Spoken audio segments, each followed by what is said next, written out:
Dashing has beaten Meat Tower and once again fluked a top 5. In fact, he's had notable flukes on 3 of the top 5 now. Some other notable completions this week include Masked on Vortex and RAGE, Spycold on Crime and Punishment, and Ungafo cracking the top 25 for the first time after beating both Convolution and Null. Artemka has verified the Capital, a gorgeous Celeste-style level that starts out with some mini-spike needle gameplay. Following that is a fairly tricky moving platform where Artemka moved left to avoid the spike trap and then he jumped off of it with enough momentum to land in the upcoming gap. However, if he jumped too late or not at all, he would have been flung into these electric fields or dragged right into a saw.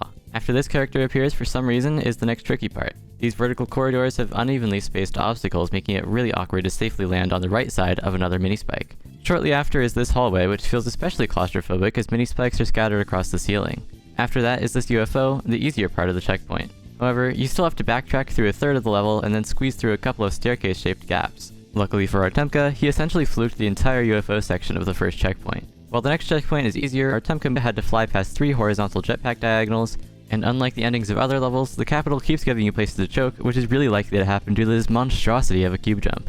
Artemka also verified Dementia. Artemka has verified Dementia. Cheetos has verified the top 1 Convolution. Make sure to check out Locomotive. Dementia is a double jump needle level with several checkpoints of hyper-condensed difficulty.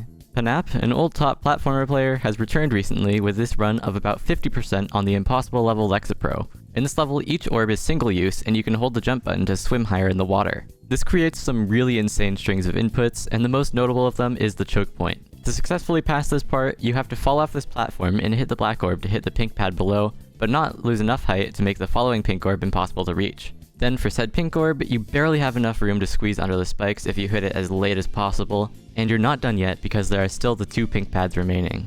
The first one requires you to hit it just right to get enough height and speed to barely get past the spikes, and then you have to do another quick turnaround to hit the last pink pad to land on the following platform. This is far from being the only hard part of the level though, as there's practically no breaks within each cube section. The cycle-based UFO section is easier than the cube, but Panap died there due to nerves. Good luck to him as he continues to make progress on this absolute behemoth, and hopefully he'll verify it soon as a new top 1.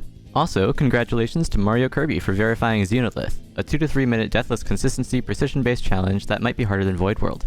Mobile player Colouts has claimed a new hardest of Null alongside beating Arios this week, which means that it's now between her and Real1243 for becoming the next best mobile player. Pepesito has also beaten their new hardest, Dead of Night, after they unfortunately crashed in Ascension, the final part of the level. Robert, Nicholas, Christian Topala, please add checkpoint saving. Lunar Lobster has started a series where they only beat a maximum of 1 room in top 10,000 cheese per day.